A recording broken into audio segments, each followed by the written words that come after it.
오늘 은혜 받으실 말씀은 요한복음 3장 11절에서 21절 말씀입니다. 우리 다 같이 합동합니다. 시작. 진실로 진실로 내게 이르노니 우리는 아는 것을 말하고 본 것을 증언하노라. 그러나 너희가 우리의 증언을 받지 아니하는도다. 내가 땅의 일을 말하여도 너희가 믿지 아니하거든. 하물며 하늘의 일을 말하면 어떻게 믿겠느냐. 하늘에서 내려온 자 곧 인자 외에는 하늘에 올라간 자가 없느니라. 모세가 광야에서 뱀을 든 것 같이 말도 들려야 하리니 이는 그를 믿는 자마다 영생을 얻게 하려 하심이니라. 하나님이 세상을 이처럼 사랑하사 독생자를 주셨으니 이는 그를 믿는 자마다 멸망하지 않고 영생을 얻게 하려 하심이라. 하나님이 그 아들을 세상에 보내신 것 세상을 심판하려 하심이 아니요 그로 말미암아 세상이 구원을 받게 하려 하심이라. 그를 믿는 자는 심판을 받지 아니하는 것이요 믿지 아니하는 자는 하나님의 독생자 이름을 믿지 아니하므로 벌써 심판을 받은 것이니라. 그 정죄는 이것이니 빛이 세상에 왔으되 사람들이 자기 행위가 악함으로 빛보다 어둠을 더 사랑하는 것이니라. 악을 행하는 자마다 빛을 미워하여 빛으로 오지 아니하나니 이는 그 행위가 드러날까 함이요 진리를 따르는 자는 빛으로 오나니 이는 그 행위가 하나님 안에서 행한 것임을 나타내려 함이라 하시니라. 아멘. 마라나타 세 번 할까요? 마라나타 마라나타 마라나타. 아멘. 오늘 우리가 읽은 본문 말씀을 가지고 하늘의 일이라는 제목으로 우리 함께 은혜를 나누도록 하겠습니다. 하늘의 일이에요. 우리가 지금 이 땅에 살고 있기 때문에 하늘의 일이 뭔지에 대해서 우리는 그렇게 익숙하지 않아요. 그런데 오늘 말씀은 그것을 정확하게 우리들에게 표현해주고 말씀해주고 가르쳐주고 있어요. 여러분들이 듣는 귀가 있기를 축복합니다. 넌센스 퀴즈잖아요. 도둑이 가장 싫어하는 아이스크림이 뭘까요? 도둑이 가장 싫어하는 아이스크림. 오, 초콜릿이라다 들어야겠는데. 그럼 도둑이 가장 싫어하는 사람은 누굴까요? 돈 없는 사람. 네? 도둑질에서 해먹는 사람. 도둑질 할 게 없는 사람은 싫어? 주여. 신고받고 자기를 쫓고 있는 경찰이 아마 무서울 거예요. 그래서 항상 불안하고 하루도 마음 편할 날이 없을 거예요. 자, 그러면 사탄마귀 귀신은 어떤 사람을 가장 싫어하고 어떤 사람을 가장 좋아할까요? 생각해 보세요. 사탄마귀 귀신이 어떤 사람을 가장 싫어하고 어떤 사람을 싫어할까? 또 어떤 사람을 가장 좋아할까? 하나님 믿는 사람. 싫어하는 사람. 그러니까 사탄마귀 귀신이 가장 싫어하는 사람은 하나님 믿는 사람일 거예요. 근데 하나님 믿는 사람도 그냥 하나님 믿는 사람을 왜 싫어해? 마귀 사탄 귀신이 왜 싫어할까? 좋아하는 사람은 어떤 사람을 좋아할까요? 좋아하는 사람. 생각해봐. 이거 진짜 심각한 거예요. 이거 지금 재밌자고 하는 것 같지만요. 이 안에 복음이 들어있단 말이에요. 예수 믿지 않는 사람. 예수 믿지 않는 사람을 좋아한다고요? 예수 믿지 않는 사람은 그냥 자기 밥이야. 자기 자식이야. 그냥. 좋아하는 정도가 아니라 그냥 자기 새끼야. 자식이야. 그러니까 좋아한다라는 표현을 쓸 수는 없어. 그건 뭐 당연한 거니까. 근데 싫어하는 사람이 있어요. 좋아하는 사람이 있어. 좋아하는 사람. 어떤 사람을 좋아하냐면요. 응? 그렇지. 자, 사탄 마귀 귀신이 가장 좋아하는 사람은 귀신의 정체를 전혀 알아채지 못하는 사람을 제일 좋아해요. 그럼 마음껏 자기가 도구로 사용할 수 있기 때문에 그런 거예요. 그렇다라고 한다면 그럼 가장 싫어하는 사람은 당연히 사탄 마귀 귀신 정체를 밝히는 사람을 싫어한다는 거죠. 근데 참 기가 막혀요. 예수님 오시기 전까지는 에덴의 뱀이 신나게 움직였어도 에덴의 뱀을 드러내준 사람이 한 사람도 없었어요. 한 사람도 없었어요. 그러니까 그냥 마음 놓고 에덴 동산에서 했던 그 짓을 계속 해왔어요. 4,000년 동안요. 쉼없이 해왔어요. 왜 그러냐면 성경의 로마서에 보면은 바울이 그런 이야기를 하거든요. 오늘 이상하게 메시지가 이렇게 나가네. 바울이 그런 이야기를 해요. 율법을 받기 전에도 율법을 받기 전에도 죽는 일들이 계속 일어났다고 이렇게 이야기를 해요. 그래서 에덴의 뱀은 곧 죄를 가져왔고 사망을 가져왔단 말이에요. 죄와 사망이 뱀으로부터 들어왔단 말이에요. 그런데 예수님 오시기 전까지 계속해서 그 짓을 했어요. 뱀 짓을 했어요. 그런데 예수님이 오셔서 그들의 정체를 확 드러내버린 거예요. 그러니까 이 뱀이 얼마나 싫었겠어요. 싫었겠지, 그치? 그래서 어떻게 죽였냐면 십자가에 달려 죽였어요. 예수님. 얼마나 미우냐면 너무 미워서 막 십자가에 달려서 죽였어요. 그들의 정체를 드러냈기 때문에. 자, 그러면 예수님이 하신 말씀을 우리가 정확하게 알아야, 분별해야 뱀의 정체를 알 수가 있어, 없어? 그거라니까. 그 복음의 핵심이에요. 복음의 핵심. 예수님이 오셔서 드러낸 건 뱀의 정체를 드러냈어요. 그 다음에 모든 흑암 안에 가두어져 있던 자들 중에 빛의 아들들이 있었다라고 말씀을 하셔요. 그럼 그 빛의 아들들을 드러내고 그 빛의 아들들을 통해서 또 마귀의 역할을 드러내기 위해서 예수님께서 이 땅에 오신 거예요. 사람으로 오신 거예요. 중요합니다. 이게 복음의 핵심이에요. 복음의 핵심을 들었으니까 이제 그냥 가도 되겠네. 그래서 사단 마귀 귀신이 가장 싫어하는 사람은 자기의 정체를 밝히 아는 사람을 싫어해요. 참 중요합니다. 자, 그러면 뱀의 정체를 알 수 있는 분은 예수님밖에 없었단 말이죠. 그치? 그러면 예수님께서 오셔서 그 뱀의 정체를 말씀해 주셨는데 어떤 사람은 보아도 보지 못하고 들어도 듣지 못하는 자들이 있어요. 그런데 어떤 자들은 예수님이 뱀의 정체를 드러냈더니 바로 알아들어서 알아듣고 그 말씀을 확 믿음으로 받는 사람이 있더라는 이야기죠. 그래서 하나님께서 구속사의 비밀을 그 두 부류를 놓고 이는 내 아들이고 이는 뱀의 아들이다라는 것을 하나님께서 드러내시려고 성경을 그렇게 기록하셨다고 말씀하셔요. 중요합니다. 그렇다라고 한다면 저와 여러분들이요 그동안에 신앙생활을 해오면서 뱀의 정체를 몰랐단 말이야. 뱀의 정체를 몰랐어요. 그러니까 자신의 정체를 모르고 있었기 때문에 뱀이 얼마나 우리를 조롱하고 우롱하고 끌고 다니며 종으로 삼아서 얼마나 우리를 휘지고 다녔겠냐고요. 한번 생각을 해보세요. 근데 뱀이 들어오는 방법은 어디로 들어오냐면 사람의 생각으로 들어온단 말이에요. 근데 뱀이 한번 왔다 가면 흔적이 나와요. 그런데 사람들이 그런 걸 몰라요. 그런 걸 잘 몰라. 왜 모를까요? 그건 내 생각인 줄 안단 말이에요. 내 생각인데, 내 생각이 옳은데, 내 생각이 옳기 때문에 뱀이 준 생각인지를 전혀 몰라요. 무서운 일이죠. 우리가 신앙생활을 하는데 이제는 하나님의 말씀을 덮어놓고 신앙생활을 한다면 마귀의 밥이 돼서요. 정말 마귀의 조롱거리가 될 수밖에 없어요. 그래서 우리 정신을 바짝 차려야 돼요. 그래서 하나님의 말씀이 뭐라고 하시는지를 정확하게 듣고 예수님께서 이 땅에 오셔서 하늘의 일을 가르쳐 주셨단 말이에요. 하늘의 일을 오늘 말씀처럼 하늘의 일을 말하는데 못 알아듣는데요. 못 알아듣는데 그런데 사람의 방법으로는 알아들을 수 있는 게 아니야. 영적인 것은. 그래서 대부분의 사람들은 자신이 머문 자리에 흔적이 남아있다는 사실을 모르고 살아가고 있습니다. 대부분의 사람들이 그래요. 그와 같은 사실을 아는 사람과 모르는 사람의 차이는 천지 차이일 것입니다. 왜냐하면 자기가 머물렀던 자리는 반드시 흔적이 남기 때문에 그래요. 그렇기 때문에 아름답고 좋은 흔적을 남기고자 하는 사람들, 그러니까 그 사실을 안다면 내가 어딘가에 왔다가 가면 내 흔적이 남아있다는 것을 그 사실을 알고 있다면 내가 어떤 흔적을 남겨야 되는지 아름다운 흔적을 남겨야 된다는 것을 본인이 알 거 아니겠어요? 그러니까 그 사실에 대해서 아는 사람과 모르는 사람의 차이는 하늘과 땅 차이일 수가 있어요. 자, 사탄 마귀 귀신은요 영물이기 때문에 자기 스스로는 흔적을 남길 수가 있어 없어? 없어요. 그래서 누가 필요할까? 사람이 필요하지. 그래서 사람이 필요한 거예요.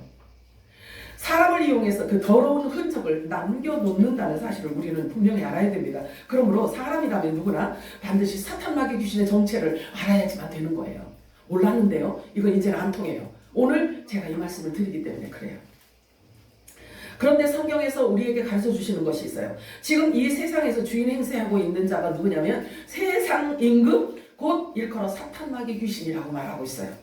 폭로하고 있어. 예수님께서 그렇게 폭로를 해주셨단 말이에요. 에그머니나 그렇다라고 한다면 그렇다면 거의 모든 사람들은 사탄 마귀 귀신에게 속해 있다는 말이 될 수 있잖아요.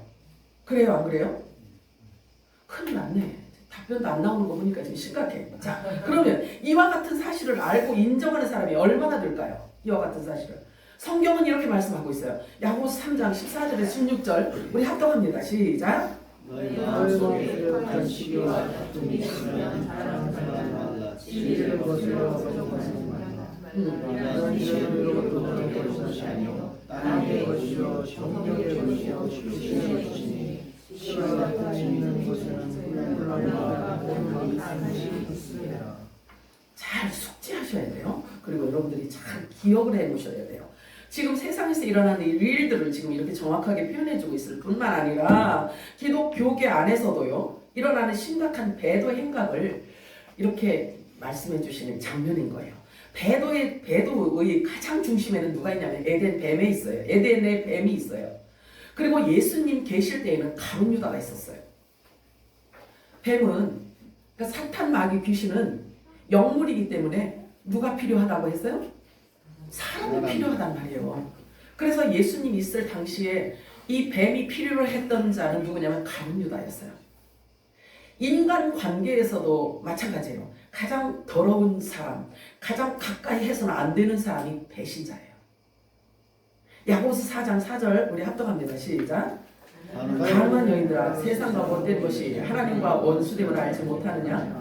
그런즉 누구든지 세상과 멋지되고자 하는 자는 스스로 하나님과 원수되는 것이니라. 두 주인을 섬길 수 없다는 이야기죠. 자, 로마서 8장 7절을 합독합니다. 시작. 육신의 생각은 하나님과 원수가 되나니 이는 하나님의 법에 굴복하지 아니할 뿐 아니라 할 수도 없습니다. 자, 하나님을 섬기고 예수를 믿고 예수를 따르기 위해서는 육신의 생각을 부인하지 않고는 따라갈 수가 없는 길이기 때문에 이렇게 표현하고 있는 거예요, 바울이. 자, 고린도전서 2장 14절 시작. 육에 속한 사람은 하나님의 성령의 일들을 받지 아니하나니 이는 그것들이 그에게는 어리석게 보이며 또 그는 그것들을 알 수도 없나니 이러한 일은 영적으로 분별되기 때문이라. 자, 영적인 일은 영적으로만 분별할 수 있다라고 지금 말씀하고 있네요. 그러면 영이라는 게 뭐예요? 영이라는 게 뭐죠? 어떻게 영으로 분별할 수 있어요? 영은 눈에 보이지도 않는다면서요. 자, 영적인 것은 영으로 분별할 수 있다라고 말씀하셔요. 신령한 것은 신령한 것으로만 분별할 수 있어요. 또한 진리는 진리로 확증해주고 있단 말이에요. 그렇기 때문에 영적인 일은 영적으로라야 분별할 수 있다라는 말 자체가 아이고 어서 오세요. 이 말 자체가 예수님의 말씀하고 관계되어 있어요. 그럼 보세요. 예수님께서 말씀하시기를 내가 너희들에게 이른 말이 영이요? 생명이라고 했잖아요. 그렇죠? 그러면 예수님께서 이 땅에 오셔서 하신 그 말씀을 여러분 속에 차곡차곡 갖고 있다라고 한다면 그 말씀으로 분별할 수가 있다라는 거예요. 사단 마귀 귀신의 행적을 분별할 수가 있다라는 겁니다. 아니 육신을 입고 살아가면서 세상의 것, 육신의 것을 추구하고 소유하면서 그리고 소유하기 위해서 노력하며 살아가는 것은 지극히 당연한 일 아닌가요? 그럼 어쩌란 말입니까? 예수 믿기 위해서 그러면 직장도 팽개치고 뭐든 다 가정도 팽개치고 그냥 오직 교회에서만 세상은 등지고 교회에서만 살라는 말입니까? 라고 질문을 하는 사람이 있을 수도 있어요. 요 질문은 왜 질문을 하냐면 믿음이 없기 때문에 이런 질문을 할 수밖에 없어요. 진리를 모르니까 이런 질문을 하게 돼요. 자, 오늘 우리가 확인하는 그 말씀을 여러분들이 잘 숙지하시고 잘 기억하시면 이 질문을 다시는 안 하게 돼요. 고린도후서 5장 15절 읽겠습니다. 시작. 그가 모든 사람을 대신하여 죽으시고 살아있는 자들로 하여금 다시는 그들 자신을 위하여 살지 않고 오직 그들을 대신하여 죽었다 살아나시기 위하여 살게 하려. 자, 이제 바라봄이 바뀌고 있어요. 관점이 지금 바뀌고 있네요. 갈라디아서 2장 20절 읽겠습니다. 시작. 내가 그리스도와 함께 십자가에 못 박혔나니 그런즉 이제 이제는 살 것이요 오직 기대 아래 사시는 것이라. 이제는 육체 가운데 사는 것은 나를 사랑하사 나를 위하여 자기 자신을 버리신 하나님의 아들을 믿는 믿음 안에서 사는 것이라.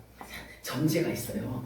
이렇게 예수님을 따라가서 예수를 위해서 살고자 하는 이 각오와 결단을 한 사람들에게는 전제가 있잖아요. 어떤 전제가 있어요? 예수님과 함께 십자가에서 죽었다는 전제가 있어요. 자기가 부인되어지고 자기 십자가를 진 자들만 할 수 있는 일을 말씀하고 있는 거예요. 이 말씀은 곧 가치관의 변화를 일컬어 말씀하시는 중이에요. 내가 예수를 믿고 물과 성령으로 거듭났지만 겉모습은 옛사람하고 똑같아요? 안 똑같아요? 똑같아요. 똑같아. 속의 변화가 온 거야. 그래서 내 안에 있는 또 다른 내가 다시 태어났다는 이야기죠. 본 어게인. 그래서 내 안에 있는 진짜 나, 그가 우리가 다시 태어나게 되면은요, 이제 가치관의 변화가 오기 시작을 해요. 그러면 속이 다시 거듭나는데 무엇으로 거듭날 수 있냐면 예수님이 이 땅에 오셔서 말씀하신 하늘의 일에 대한 그 말씀을 먹으면 바뀌는 거예요. 그래서 영의 생명으로 하나님께로 다시 태어나는 것입니다. 다시 태어나는 거예요. 여러분 오늘 수업 잘 들어봐요. 잘 들어보세요. 그러면 중요한 복음의 핵심이 그 안에 들어있어요. 자, 거듭난 자는요, 그때부터 영의 생명이 육체를 다스리게 되어 있어요.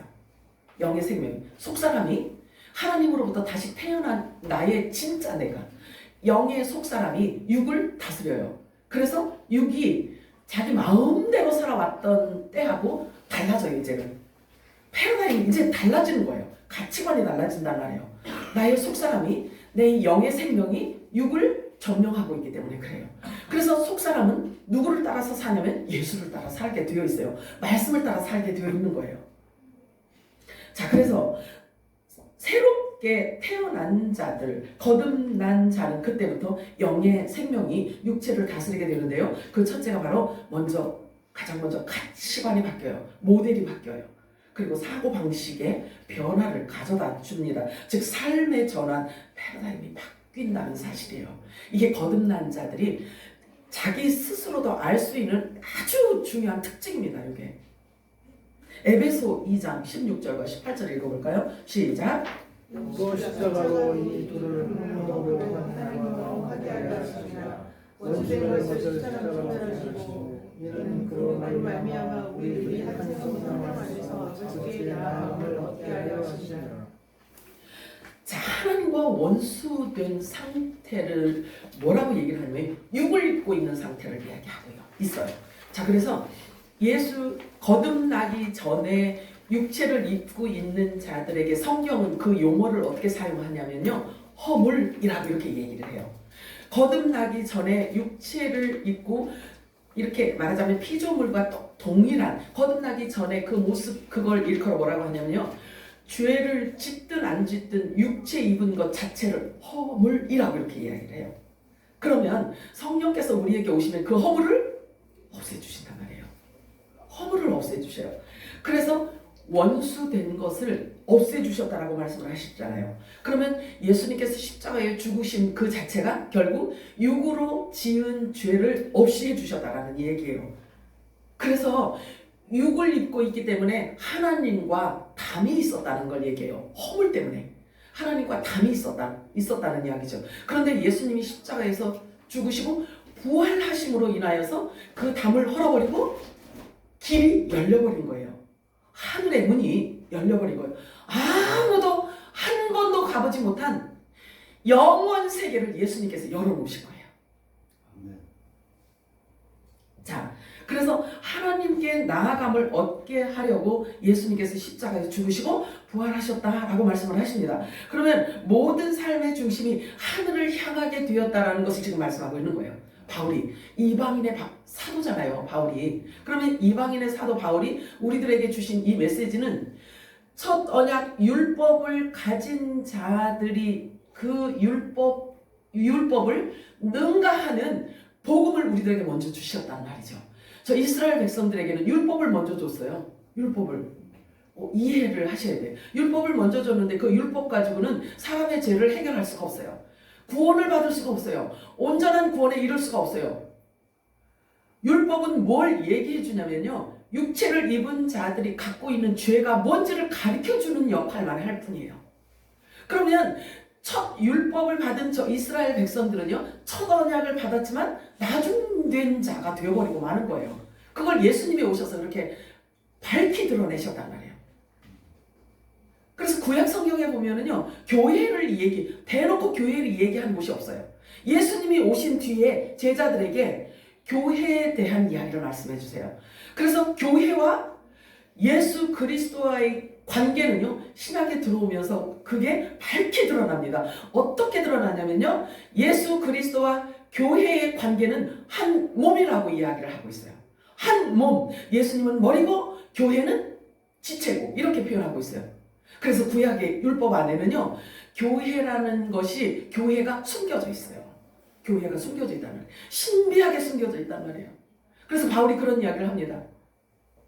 무슨 이야기를 쭉쭉 이렇게 내려오면서 나는 이 신비에 대해서 너희들에게 말하노라 그러면서, 내가 너희들에게 얘기해주고 싶은 복음의 핵심은 뭐냐면 그리스도와 교회의 비밀에 대해서 내가 이야기하고 싶어서 이 물리적 세상을 내가 갖고 너희들에게 비유로 얘기를 한다, 이 이야기를 해요. 그러면 예수 그리스도와 교회가 한 몸이라는 이 뜻을 교회들은 알아야 돼요? 몰라도 돼요? 알아야지. 당연히 알아야죠. 근데 예수는 그리스도다, 그냥 예수는 그리스도다 이렇게 이야기만 해갖고 되는 게 아니란 말이에요. 그럼 그리스도가 뭔지를 알아야지. 그러면 예수를 그리스도라고 하는데 왜 그리스도라고 하는 걸까? 그리스도와 교회의 신비를 내가 너희들에게 이야기하노라. 교회와 그리스도는 한 몸이다, 이렇게 이야기를 하시네요. 바울이 그렇게 이야기를 해요. 그러면 보세요. 그리스도가 뭐냐고요? 예수지요. 이렇게 답변하고 싶지. 그죠? 그것도 맞는데, 그리스도라는 것은 오늘 이따가 나가다 이렇게 우리 읽다 보면 알겠지만, 그리스도는요, 하늘의 일을 예수님의 입으로 선포해 놓은 말을 얘기하는 거예요. 그래서 그리스도라는 뜻은요, 기름 부음이라는 뜻을 얘기하고 있어요. 그런데 그 기름 부음은 누구에게서 나타나냐면 성령이 임한 자들에게서만 나타나는 증상이에요, 증상. 아무나 흉내낼 수 있는 게 아니라. 자, 그러면 창세기에서 말씀하고 있는 로마서 5장 우리 10절 읽었나요? 안 읽었죠? 자, 로마서 5장 10절에 합동합니다. 시작. 곧 우리가 원수 되었을 때에 그 아들의 죽으심으로 말미암아 하나님과 화목하게 되었은즉 화목하게 된 자로서는 살아남으심으로 말미암아 구원을 받은 것. 자, 그럼 보세요. 말씀을 여러분들이 정확하게 숙지하다 보면은요, 말씀이 뭐라고 얘기하냐면 구원은 곧 부활을 얘기하는 거예요. 그러면 부활의 몸을 입어야 구원받았다라고 얘기할 수 있는 거예요. 그러면 데살로니가 전서에 보면은 죽은 자가 다시 살아나서 공중에서 주님을 맞이한다는 이야기가 있어요. 그러면 살아있는 자들도 부활되어서 공중에서 예수님을 맞이한대요. 그러면 살아있는 자가 어떻게 해야 부활되는지에 대한 그 정확한 내용도 성경에 기록했을까 안 했을까요? 그러면 알아야 될까요? 몰라도 될까요? 알아야죠. 그래서 그리스도와 교회가 하나 된 신비로움에 대해서 신부들은 알아야 되는 거예요. 알아야 진짜 신부가 되어서 신랑을 맞이할 수가 있기 때문에 그런 거예요. 그래서 예수님의 부활로 인하여서 구원이 증거된다고 말씀, 구원을 받을 것이라고 말씀을 하셔요. 그러면 살아있는 자들에게도 이 부활의 영이 임해야만 구원받을 수 있다 없다? 있다. 이게 결론인 거예요.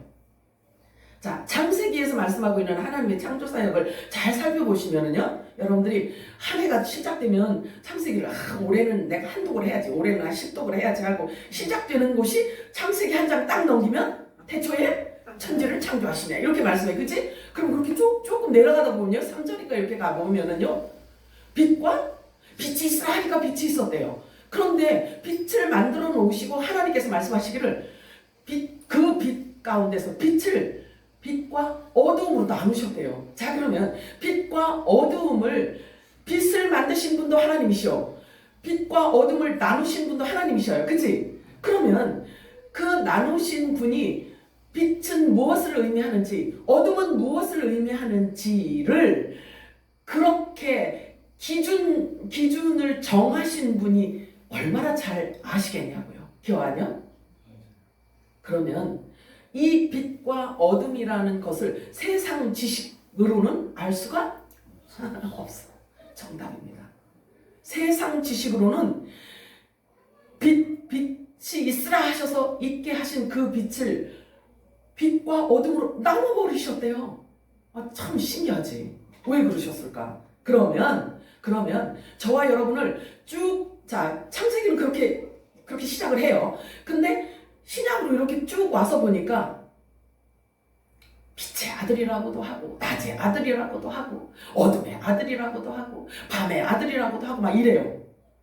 그러면 그것을 하나님께서 정해 놓으실 때 그 기준을 삼으신 하나님의 말씀 창세기로 가보면 알게 될 거 아니겠어요? 그치? 빛과 어둠을 나누셨는데 신약 성경에 와서 보니까 빛의 아들이라고 하고 어둠의 아들이라고 하고 막 이렇게 이야기를 한단 말이에요. 그러면 신약에 와서 신약을 다 통달하고 나서 창세기를 들여다보니까 하나님의 창조 사역이 이렇게 하나님이 계획을 갖고 창조 사역을 하셨구나가 보이는 거예요.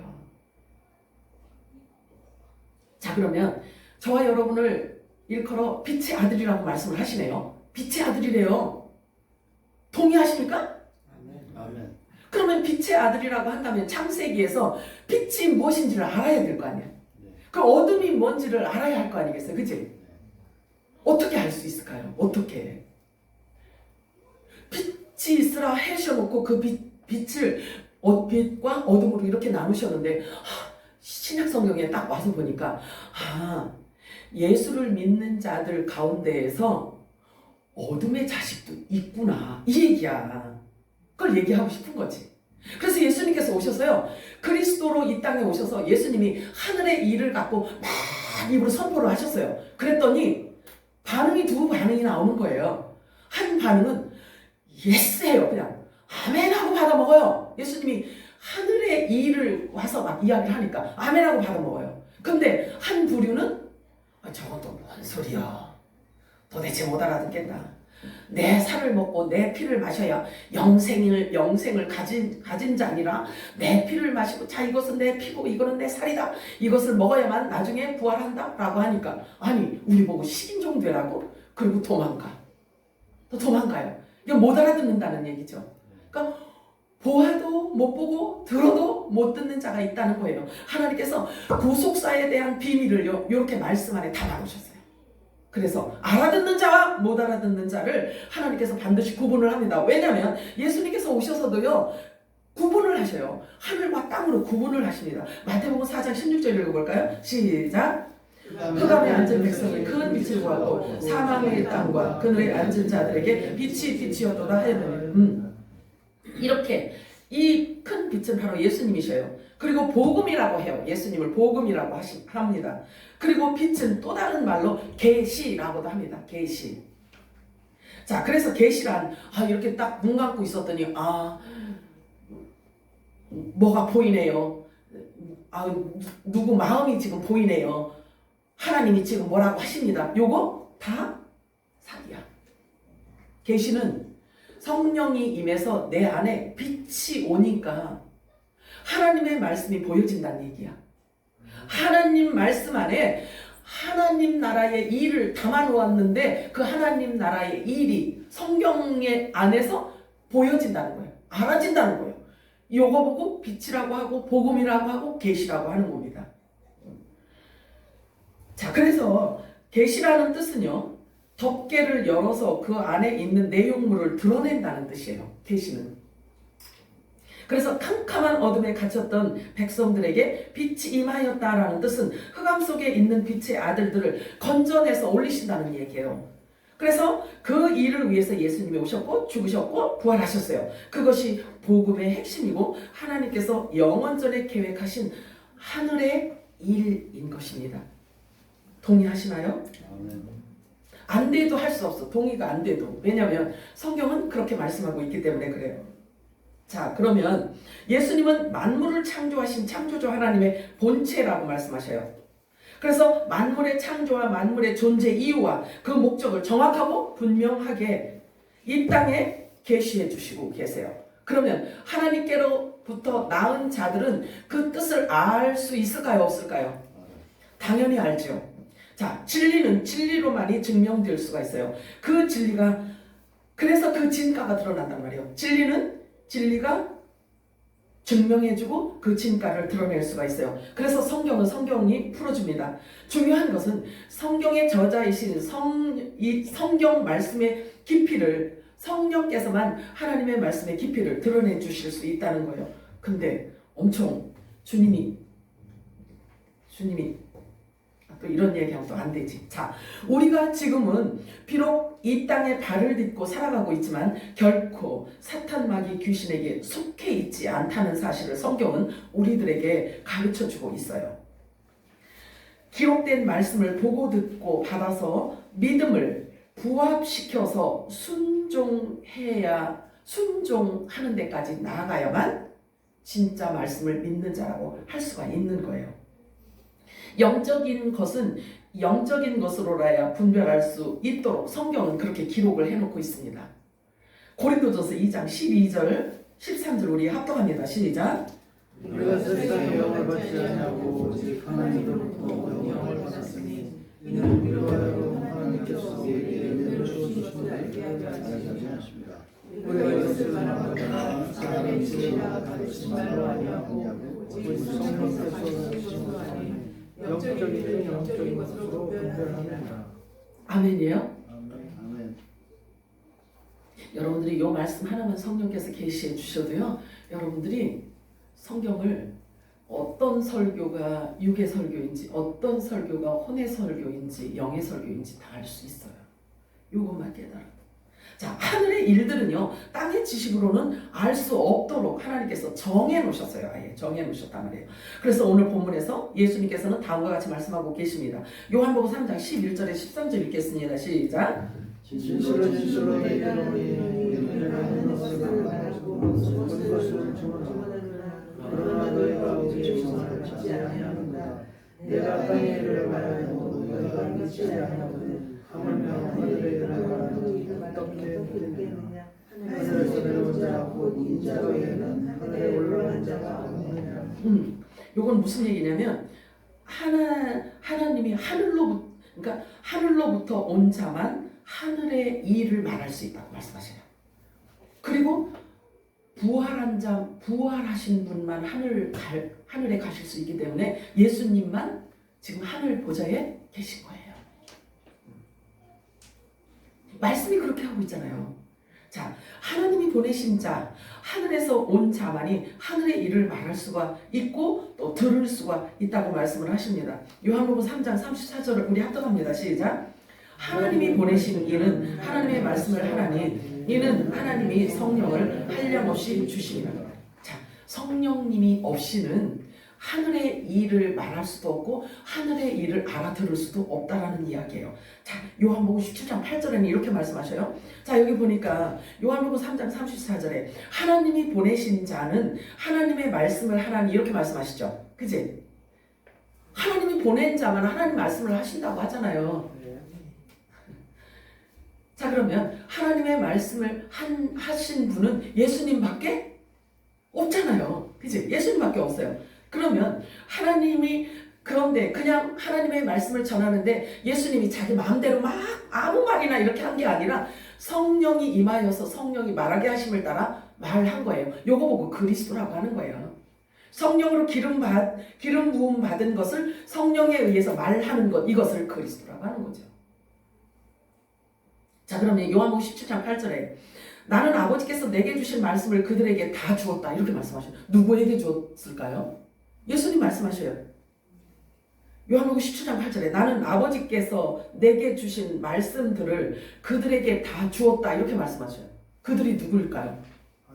아들들이지. 지체라고 했잖아요. 교회. 그죠?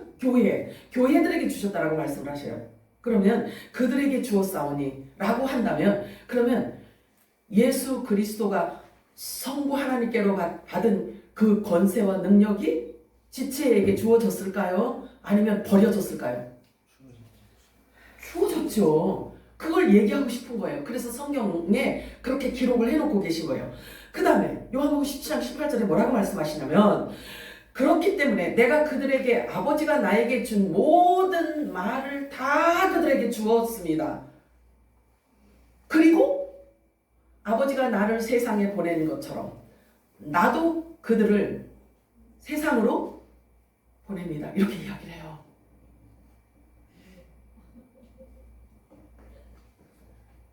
너무 수준이 높으시니까 이런 엄청난 이야기를 해도요. 아무런 감흥이 없으셔. 자, 요한복음 17장 18절에 아버지께서 나를 세상에 보내신 것 같이 나도 그들을 세상에 보내었고 또 그들을 위하여 내가 나를 거룩하게 하였다. 자, 그러면 예수님이 하신 말씀으로 사람을 거룩해 한다는 얘기죠. 이는 그들로 진리로 거룩함을 얻게 하려 함이니라. 하늘의 일을 예수님은 말씀으로 다 쏟아내신 거예요. 그러니까 예수님께서 하신 그 말씀이 뭘 의미하는지를 이제는 알아야 되는 거죠. 그래야 죄가 사함 받을 수 있고 하늘의 일을 창세전에 하나님께서 계획하신 하나님의 뜻을 알 수가 있는 거예요. 그런데 그 말씀을 생명으로 받는 자, 곧 그 영의 생명을 가진 자만 하나님의 아들이라고 이렇게 표현을 하고 있어요. 성령을 한량없이 부어주셨는데 그것을 또 다시 지체들에게 그대로 다 부어주셨다라고 말씀하고 계셔요. 그렇다면 예수님께서 아시는 모든 것들을 지체와 신부들은 다 알 수 있다는 결론이에요. 아멘이죠? 자, 그럼 여러분들이 스스로 엄청 심각하게 생각을 해야 돼. 지금 예수님이 우리들에게 예수님의 마음과 예수님의 몸과 피를 우리들에게 다 주셨단 말이에요. 그래서 예수 생명이 우리들에게 들어와서 거듭나 본어게 다시 태어났단 말이에요. 다시 태어났기 때문에 예수님이 갖고 있는 사고와 예수님이 하고자 하시는 일과 창세전에 아버지가 갖고 있던 그 모든 섭리를 여러분들이 다 알고 말할 수 있어야 된다는 걸 얘기하고 있는 거예요. 이 결론이에요. 이 복음이에요. 자, 그러면 복음은 싸구려가 아니에요.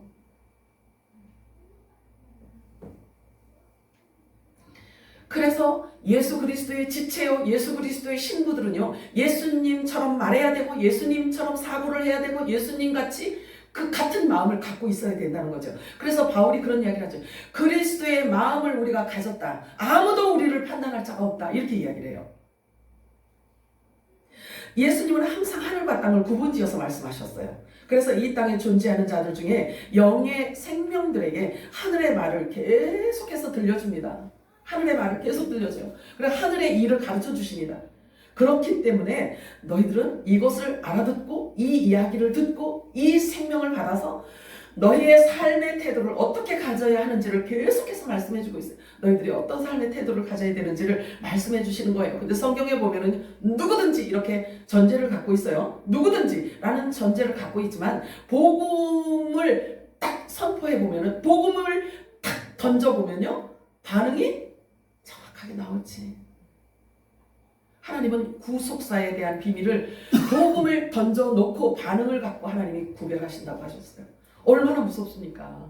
우리가 말씀을 듣는다는 것이. 믿음을 내 안에 하나님의 복음이 증거되어질 때 그 말씀을 내 안에 믿음을 부합시키는 것과 부합시키지 못하는 것과의 차이는요. 하늘하고 땅 차이란 말이에요. 믿고 순종하는 자와 그리고 배척하는 자로서 하나님께서는 구분하셔서 하나님의 구속사를 완전하게 하시고자 정해 놓으셨어요. 성경에. 세상 신이라고 불리우는 사탄 마귀 귀신은요. 그들이 하는 짓거리는 모두 도둑질이고 죽이고 멸망시키고 거짓말뿐이에요. 그리고 그들은 그렇게 살다가 평생 그 행위를 하다가 마지막에는 영원히 꺼지지 않는 불구덩이로 떨어지게 되어 있어요. 사단은요. 자기들의 종말이 어떤지를 알아요. 자기들이 마지막 때는 어떻게 되는지를 너무 잘 알고 있어요. 영원한 불못으로 들어간다는 사실을 다 다 알고 있어요. 사탄 마귀 귀신은요. 그렇기 때문에 자기네들이 시간이 얼마 남지 않았다는 것을 본인들이 알기 때문에요. 공중 권세 잡고 있다가 다 쫓겨났단 말이에요. 다 쫓겨나서 사람 세상으로 와버린 거예요. 그러니까 사단 마귀 귀신은 자기하고 아주 잘 맞아 떨어지는 이런 성향을 가진 자들에게 각자 다 들어간 거예요. 다 들어갔어요. 자, 그럼에도 불구하고 거짓의 아비. 자, 자기네들은 이제 영원한 불못으로 들어간다는 것을 알고 있어요. 그럼에도 불구하고 거짓의 아비 마귀는요, 잠시도 쉬지 않아요. 잠도 안 자요. 졸지도 않아요. 그러면서 자기들의 거짓의 자녀들, 마귀의 자식들을 계속해서 낳고 하고 있어요. 요한복음 8장 44절 우리 합독합니다. 시작. 너희는 너희 아비 마귀에게서 났으니 너희 아비의 욕심을 너희도 행하고자 하느니라. 그는 처음부터 살인한 자요 진리가 그 속에 없으므로 진리에 서지 못하고 거짓을 말할 때마다 제 것으로 말하나니 이는 그가 거짓말쟁이요 거짓의 아비가 되었습니다. 이거 창세기 말씀을 예수님이 지금 드러내고 있죠. 창세기 말씀을 예수님께서 지금 이렇게 밝혀주고 있는 거예요. 드러내고 있는 거예요. 그러면 처음부터 살인한 자요라고 이렇게 말하고 있어요. 그러면 이 가인을 얘기하거든요. 예수님 지금 말씀하신 거예요. 그러면 가인을 말씀하셨는데 가인은 처음부터 살인자라고 이렇게 말하고 있어요. 그러면 그럼 에덴 동산에는 뱀이 있었지 가인이 있었나요? 이렇게 이야기할 수가 있겠지. 그러면 이게요, 성경은 한 권으로 되어 있어요. 하나의 맥과 줄기를 갖고 있기 때문에 이 안에 복음이 들어있는 거예요. 그러면 에덴에서 뱀 역할을 했던 이 영적 세계가 이 영물이 이 사탄 마귀 귀신 이 뱀이 나와서 자기 자식을 딱 낳았는데 가인을 낳아버린 거야. 그러므로 해서 사람의 몸을 입고 이제 그때부터 이제 시작되는 거죠. 낳고가 지금까지 6,000년에 걸쳐서 계속 낳고 있다는 사실이죠. 진리를 모르면 여러분들 진리를 모르면요 마귀 자녀가 될 수밖에 없어요. 그의 미혹은요 너무나 광명하기 때문에 인성도 소용없어요. 인격, 학력, 명예, 권세 아무 소용이 없어요. 사단 마귀 귀신이 타켓을 잡고 넘기겠다라고 하면 넘어간단 말이에요. 왜냐하면 영물이기 때문에 사람은 사탄 마귀 귀신을 이길 재간이 없어요. 그러나 그의 정체를 알고 빛을 갖고 있는 자들은 만지지도 못한다라고 야고보서에는 말씀하고 있어요. 만지지도 못한대요. 여러분들 잘 아셔야 돼요. 예수 믿으면서 왜 이렇게 어려운 일들이 이렇게 자꾸 생기지? 사탄 마귀 귀신이 장난치나 봐. 염려하지 마세요. 그렇지 않아요. 자, 오히려 인격, 인성, 학력, 명예, 권세 이 모든 것이 다 쓸모가 없어요. 마귀는 그냥 자기가 넘기고자 하면 넘겨버린단 말이에요. 넘어뜨린단 말이에요. 오히려 그런 것들을 좋아하고 중요하게 여기는 사람을 마귀는 좋아해요. 그것을 믿기로 해서 미혹을 하면 바로 넘어오기 때문에 그래요. 마귀는 절대로 선한 일을 할 줄도 모르고 하지도 모르고 선한 일이 뭔지도 몰라요. 악한 놈입니다. 그런데 사람을 사용한단 말이에요. 그러므로 예수를 믿는다는 것은요 마귀로부터 벗어났다는 것을 증명하고 있습니다. 저와 여러분이 나라는 존재가 이 지구 땅에 한 번 왔다가 가는데 어떤 목적과 이유로 존재하는지에 대해서는 알고 있어야 하지 않을까요? 저는 그렇게 생각을 하는데 여러분들은 어떻게 생각할지요? 한 번 왔다 가는데 어쩌다가 그냥 태어나서 그냥 대충 살다가 죽으면 그만인지라고 1차원적인 이런 생각에서 멈춰서는 안 됩니다. 왜냐하면 죽음이 끝이 아니기 때문에 그래요. 성경이 이렇게 말씀합니다. 여러분들 성경이 하나님의 말씀인 거 믿으시나요? 그럼 오늘 여러분들이 읽고 눈으로 확인하는 이 모든 것들을 여러분들이 다 믿으셔서 여러분들이 육신이 되어지기를 축복합니다. 히브리서 9장 27절 합독합니다. 시작. 한번 죽는 것은 사람에게 정해진 것이고 그의 것은 상식이지. 그런데 제가요 기쁜 소식을 여러분들한테 말씀드릴게요. 있잖아요. 요 9장 27절 요 말씀은 분명히 성취가 돼요, 안 돼요? 되잖아요. 말씀이니까 그지? 되잖아요. 근데 살아서 예수님을 공중에서 맞이할 수 있는 자들은요 요 말씀하고 관계가 없어요. 성령께서 예수 생명을 갖고 들어오시면, 빛이 들어오시면 그 사망도, 육이 죽는 이 사망도 제거하신단 말이에요. 그러면 부활한다는 얘기잖아요. 그치? 네. 자, 그러면 부활하기 위해서는 반드시 심판이 있어야 되잖아요. 육체를 입고 있기 때문에. 그잖아요. 그러면 주님이 살아있는 상태로 우리를 부르시는데 그 잠깐 사이에 육신을 죽였다가 무덤 속에 집어넣었다가 막 이렇게 우리를 꺼내는 게 아니잖아요. 이 말씀을 설명하기 위해 제가 말씀드리는 거예요. 그러면 반드시 심판이 있어야 되는데, 그러면 살아있는 상태에서 그러니까 살아있는 상태에서 우리가 부활이 된다면, 그러면 살아있는 상태일 때 심판을 받아야 되잖아요. 이 말씀을 근거로 한다면. 그죠? 겨 아니요. 그치? 그러면 살아있는 동안에 하나님의 말씀으로 계속 우리 잘못된 사고를 하나님이 계속 쳐내버리시는 거예요. 여기 심판이야. 아멘이죠? 내가 하는 말이 되게 쉽게 얘기하는데 이해가 되죠? 네. 자, 죽는 것으로 끝난다면요, 사람이 한 번에 죽음으로 끝난다면 뭘 걱정하겠냐고요. 심판 걱정 안 해도 되잖아요. 그냥 사람 죽으면 그냥 아무렇게나 살다가 그냥 죽으면 끝이면 걱정할 게 뭐가 있어요. 그런데 하나님께서 정해놓으신 게 있단 말이에요. 하나님 나라의 법이 있어요. 죽었는데 죽은 사람들도 뭐 전부 다 하나님이 다시 살리신대요. 전부 다 다시 살려서요, 백보자 심판대 앞에 다 불러드린대요. 여러분들 이 말씀 믿으셔요? 성경이 기록되어 있으니까 믿어야지. 안 믿어지면 여러분들이 액타해야 돼요. 아이고 이게 안 믿어져서, 아이고 안 믿어져요. 자, 그런데 다시 하나님이 다 살리신대. 죽은 자들을 다 살리신대. 다 살려서 마지막 심판을 딱 해서 영원한 음부로, 영원히 불못에서 영원히 사는 곳으로, 이제 이것을 일컬어서 둘째 사망이라고 이야기를 해요. 둘째 사망. 육이 죽은 거 첫째 사망이야. 근데 둘째 사망, 백보자가 심판이 있어요. 근데 다시 하나님이 다 살려내서, 아유 왜 그러시는지 모르겠어, 다시 다 살려내서 백보자 심판으로 다 불러 모아서 하나님께서 그때 영원한 음부지옥으로 영원히 살아날 기회가 없는 거예요. 그것을 일컬어 둘째 사망이라고 하는 거예요. 그렇다라고 한다면 우리가 살아있는 가운데 하나님의 말씀으로 심판을 받고, 복음으로 심판을 받고, 하나님의 생명으로 우리가 거듭나서 살아있는 육신 자체가 우리가 부활이 되어서 공중에서 주님을 맞이할 수 있다라고 한다면, 그렇다면 둘째 사망하고 관계가 있을까요? 없을까요? 있어 없어? 없지. 왜 대답을 못하죠? 없지.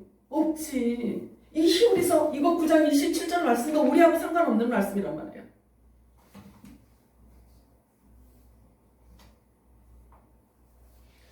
예수님은 반드시 이 지구 땅에 다시 오시는데요, 먼저 공중으로 강림하신다고 말씀하셔요. 그래서 예수님을 간절히 사모하고 기다리는 자들을 먼저 공중에서 그들을 맞이한대요. 끌어올려서 맞이한대요.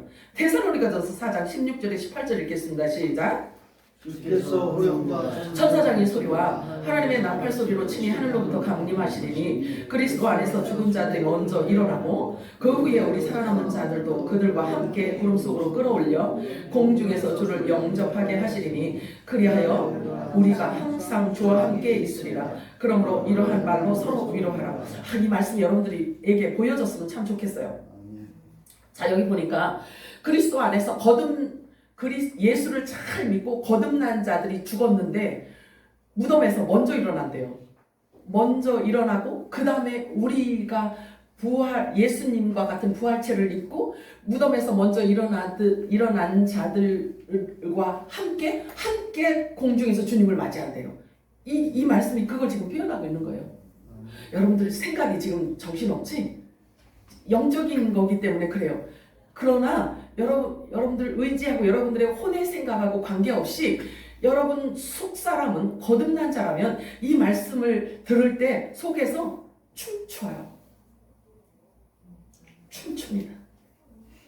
요거 보고 사실은 휴거라고 해요. 휴거 때문에 엄청난 말들도 많고 막 매스컴을 통해서 교회를 우습게 여기고 조롱하고 막 예수 믿는 자들을 그냥 막 사람 취급도 안 하고 그렇게 했지만 요것을 일컬어 휴거라고 이렇게 해요. 여기 끌어올리다, 공중으로 끌어올리다라는 이 뜻은요, 무엇을 의미하냐면 매가 자기가 먹잇감을 멀리서 먹잇감을 눈에 보았어.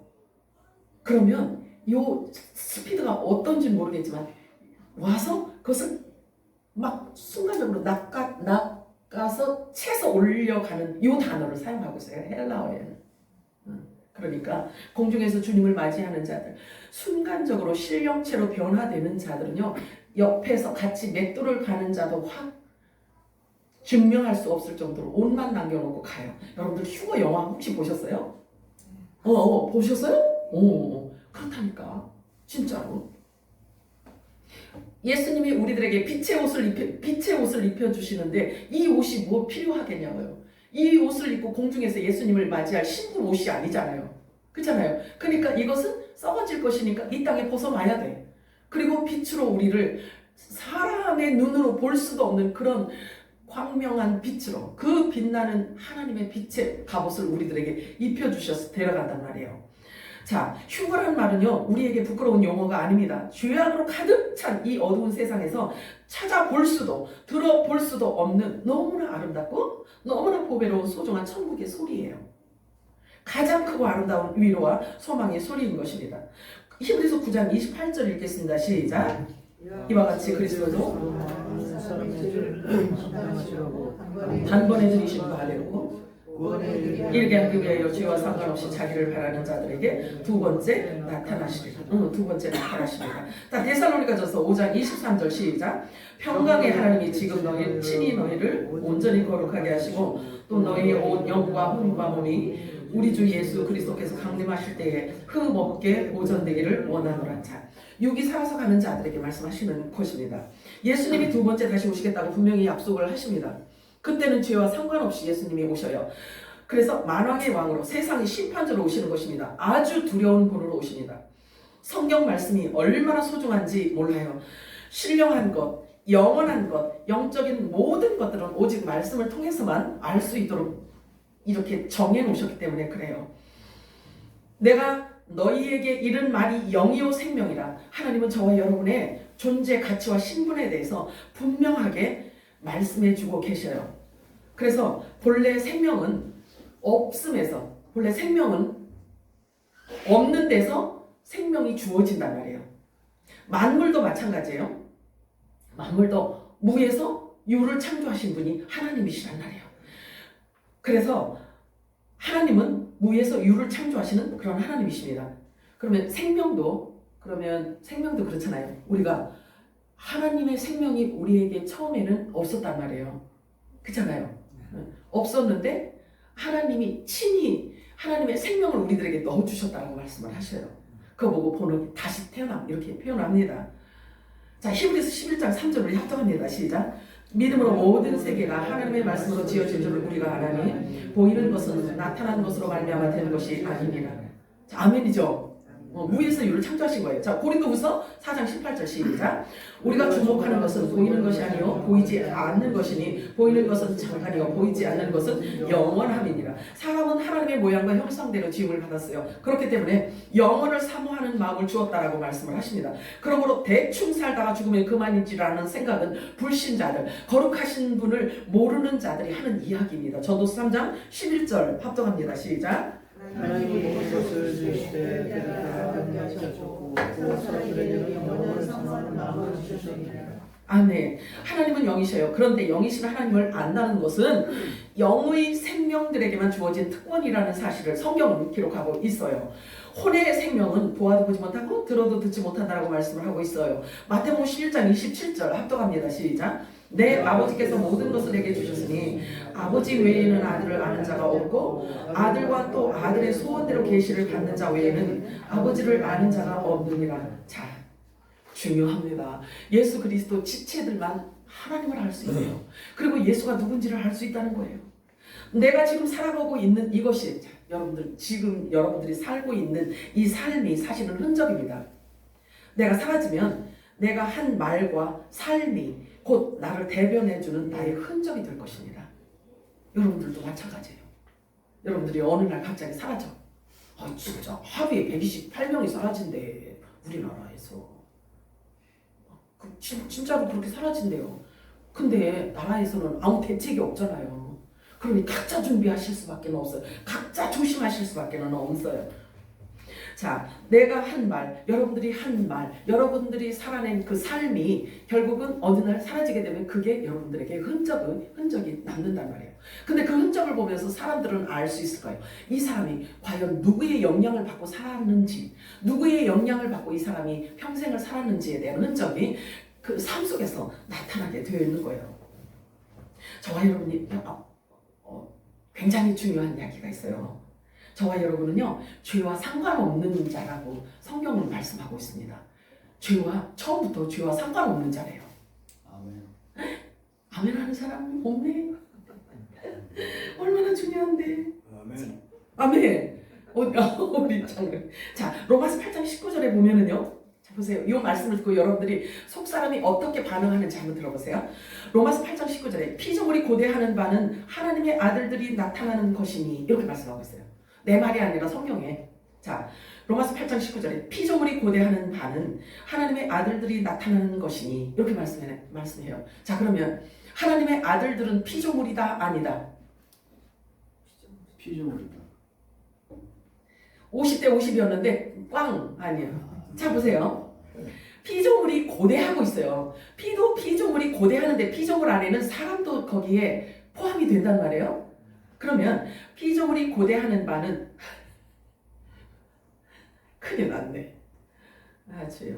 자, 피조물이 고대하는 바는 하나님의 아들들이 나타나는 것이니 이렇게 말하고 있으니까, 자, 피조물이 고대하는 하나님의 아들들은 이 땅에 속한 피조물이다 아니다?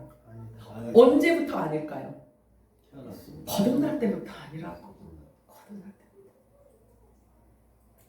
그리고 로마서 8장 20절에 뭐라고 말씀하시냐면요. 잘 들어보세요.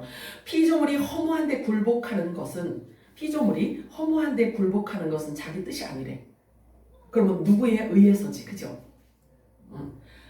자, 그러면 이 피조물은 허무한데 굴복하는 것은 자기 뜻이 아니고 오직 굴복하게 하시는 이로 말미암음이라. 그럼 누굴까요? 하나님이 그렇게 정하셨다는 이야기죠. 피조물, 만물을 만드신 분이 하나님이시잖아요. 그 하나님께서 그렇게 정해 놓으셨다는 거예요.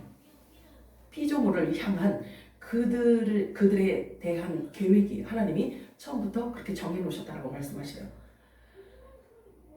여러분들이 이거 녹음해서 있잖아요. 들어보고 여러분들이 반론을 제기하고 싶은 메시지가 있으면 문자로 주세요. 21절, 로마서 8장 21절에는 이렇게 말씀하고 있어요. 피조물이 바라는 것은 썩어짐의 종로릇 한 데서 해방되어서 하나님의 아들들의 영광의 자유에 이르는 것이니라. 이렇게 표현하고 있어요. 그러면 로마서 8장 19, 20, 21절을 집에 가서 한번 묵상해 주시기 바랍니다. 묵상하셔요. 그래서 성령께서 어떻게 그 안에 무엇을 담고 있는지 여러분들이 묵상하시기 바래요. 피조물이 바라는 것은 썩어짐의 종로릇 한 데서, 자, 썩어지는 세상 것을 그것을 소유하기 위해서 그것의 종노릇해서 지금 살아가고 있대. 그런데 그것을 자기 인위적인 방법 가지고는 할 수가 없대. 막을 길이 없대. 안 하고 싶은데 그렇게 할 수가 없대. 그래서 자연이 그렇게 간다는 거예요. 썩을 것, 썩어지면 종노릇한 데서. 그런데 해방되고 싶다는 거예요. 그런데 해방되고 싶다. 이 썩어질 것을 내가 소유하기 위해서 이렇게 죽도록 피땀을 흘리는데 이것 아니고 하나님의 아들들이 누리는 영광의 그 자유에 나도 누리고 싶은데 동일한 일을 함에도 불구하고, 그래요. 동일한 일을 함에도 불구하고 자기네들은 그것의 종이 되어서 살아간다는 거예요. 죽도록 종이 되어서 살아간다는 거예요. 그런데 거듭난 자, 빛의 아들들, 하나님께로부터 다시 낳은 자들은 똑같은 일을 하는데도 그들이 누리는 자유와 평안을 도대체 우리는 왜 못 누리냐 이거예요. 그래서 하나님께로부터 낳은 자들이 누리는 평안과 안식과 그 평안을 자기들도 누리고 싶다는 거예요. 누리고 싶다는 거예요. 그래서 하나님께로 낳은 하나님의 아들들이 자기들에게 나타나주기를 바란대요. 그래서 하나님 나라의 비밀, 하나님 나라의 일을 자기들한테 말해주기를 원한다는 거예요. 내 말이 아니라 성경이 이렇게 말씀하고 있어요. 여러분들이 이 말을 들으면요, 여러분들이 통탄해야 돼. 지금 아이고 땜 하면서 지금 울어야 될 판이에요. 자, 그렇다라고 한다면요, 이 세 절을 통해서 우리들에게 가르쳐 주시는 것은 하나님의 아들들은 피조물 속에 처한 자들이 아니라는 것을 얘기하고 있는 거죠. 하나님의 아들들은 하나님께로부터 다시 태어난 자들이라고 이렇게 표현하고 있습니다. 여러분들이 안 믿어줘도 성경은 그렇게 말씀하고 있어요. 자, 히브리서 2장 11절 우리 함께 읽어볼까요? 시작. 거룩하게 하시는 분과 거룩하게 된 사람들이 도덕으로 그러므로 주께서 그들 형제라 그를 그리워하시느니라. 예수님이 우리 보고 형제라고 말씀하세요. 예수님은 받아들이고 우리는 찾아라고 말씀하셔요. 형제라고 말씀을 하시는데 예수님께서 우리를 나의 형제요 이렇게 이야기하는데 우리의 모습 갖고 부끄러워하지 않으신다고 말씀하셔요. 우리가 비록 이렇게 이 썩어질 육신을 입고 정말 세상 썩어질 것을 소유하기 위해서 우리가 지금 이렇게 애걸복걸하며 이렇게 살고 있음에도 불구하고 예수님은 우리를 볼 때 내 형제요, 형제라고 부르는 것을 부끄러워하지 않으신다는 거예요. 아멘. 그러면 거기에 걸맞는 삶을 우리가 살아야 될까 말아도 될까? 자, 요한일서 3장 9절 시작. 하나님께로부터 난 자마다 죄를 짓지 아니하나니 이는 하나님의 씨가 그의 속에 거하며 그도 범죄하지 못하는 것은 하나님께로부터 났습니다. 아멘. 자, 요한일서 5장 4절 시작. 무릇 하나님께로부터 난 자마다 세상을 이기느니라. 세상을 이기는 승리는 이것이니 우리의 믿음이니라. 하나님의 말씀이 세상을 이길 수가 있다는 거죠. 요한일서 5장 18절 시작. 하나님께로부터 난 자는 다 범죄하지 아니하는 줄을 우리가 아노라. 하나님께로부터 나신 자가 그를 지키심에 악한 자가 그를 만지지도 못하느니라. 아멘. 악한 자가 만지지도 못한대요. 빛의 아들들은 왔다가는 사라지겠죠. 예수님은 본래 보이지 않는 하나님이셨어요. 그런데 성령으로 잉태되어서 이 땅에 사람의 모양으로 오셨습니다. 그런데 그분이 남기는 흔적은요, 이 땅에 아무것도 없었어요. 아무것도 없었어요. 책 한 권도 없으셨어요. 학교 다닌 졸업장도 없었어요. 석사, 박사, 학위 없었어요. 졸업장도 없었어요. 학교 다녔다는 흔적이 하나도 없어요. 그리고 예수님께서 죽으시고 부활하셔서 승천하신 뒤에도요, 아무런 흔적이 없으셨어요. 아무런 흔적이 없어요. 예수님은 책을 써놓고 가신 분이 아니거든요. 아무 흔적도 남기지 않으셨어요. 단지 제자들에게 말씀만 계속, 하늘의 일에 대한 말씀만 계속 선포하셨단 말이에요. 그래놓고 남긴 건 아무것도 없습니다. 자, 성경, 신약 성경 중에서도요, 가장 먼저 쓰여졌다는 데살로니가 전서도요, 대략 52년경으로 보고 있습니다. 그래서 예수님의 흔적은 바울의 편지 말고는요, 이 30년 동안은 예수님이 사라지고 예수님이 승천하시고 나서 예수님에 대한 흔적이 하나도 없었어요. 이 30년 후에 그것도 바울이 성령의 감동을 받아서 데살로니가 전후서를 썼어요. 그것도 일부적인 사람만 봤겠지 모든 사람들이 볼 수는 없었을 거 아니겠어요? 그렇잖아요. 그랬는데 자, 2000년이 흐른 지금 2025년이 전 세계 인구가 지금 82억 명이라고 합니다. 거기에 34%에 해당하는 26억 4천만 명이 넘게 크리스찬이라고 하고 있어요. 물론 여기에는 이렇게 이 데이터에서는 또 많이 빠져나갈 자들이 많이 있겠지만요. 이 한국에서만도요, 정기적으로 교회를 다니는 사람이 545만 명으로 집계하고 있습니다. 1200만 명이라는 소리를 들은 지가 우리가 있었는데 이렇게 많이 이렇게 걸려져 나간 것 같아요. 이것도 22년 기준이기 때문에 지금은 얼마나 더 걸려졌는지 모르겠어요. 우리나라도 정말 이렇게 코로나 때문에 많은 사람들이 이렇게 떨어져 나갔다라는 보도가 있어요. 이렇게 교회 시대에 어쨌든 교회 시대의 성령께서 역사하심을 보면요, 시대에 관계없이 항상 하나님은 살아계셔서 역사하신다는 것을 증명해내고 있단 말이에요. 아멘인가요? 오늘은 하늘의 일이 무엇인지에 대해서 지금 이렇게 계속해서 우리가 알아보고 있습니다. 이게 복음의 핵심인 거예요. 복음의 핵심. 자, 요한복음 3장 14절에 16절을 합독합니다. 시작. 모세가 광야에서 뱀을 듣는 것 같이 인자도 들려야 되리니 이는 그를 믿는 자마다 영생을 얻게 하려 하시니라. 하나님은 세상을 전하사 생자를 주셨으니 이는 그를 믿는 자마다 영생을 얻게 하려 하시니라. 아멘이죠. 예수님의 십자가의 길이 억울하고 고통스럽고 속상하고 슬픈 일로 생각하지 않으셨어요. 당신 안에 있던 영의 생명들을, 저와 여러분을 낳기 위해서 십자가의 죽으심은 영광의 길로 생각을 했단 말이에요. 저와 여러분이 예수를 따르다가 예수를 믿다가 나타나는 현상이 여러분 마음에 들지 않고 힘든 상황이 주어져도 여러분 이 상황보다 그 영화로운 이 상황 뒤에 아버지께서 예수님께서 우리들을 위해서 예비해 놓으신 그 영화로운 삶은 이것과는 비교가 되지 않을 만큼의 영화로움이니까 여러분들이 잘 견디고 넘기시기 바랍니다. 이사야서 53장 10절 우리 합독합니다. 시작. 그의 상함을 받게 하시기를 원하사 질고를 당하게 하셨은지 그의 영혼을 속건 제물로 드리게 이르면 그가 씨를 보게 되며 그의 날은 길 것이요 또 그의 손으로 여호와께서 기뻐하시는 뜻을 성취하시는. 분명히 예수님은 십자가에서 죽으셔야만 됐어요. 왜냐하면 그분 안에 있던 저와 여러분을 낳아야 되기 때문에 이 땅에 태어나게 해야 했기 때문에 그래요. 그래서 우는 자들에게 예수님께서 말씀하셔요. 예수님이 십자가 지기 위해서 골고다 십자가를 지고 골고다 위로 올라가시는데 뒤에서 따라오는 여자들이 울어요.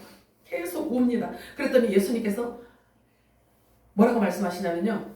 나를 위해 울지 마라. 나를 위해서 울지 말고 너희 자녀들을 위해서 울어라. 이렇게 말씀하셔요.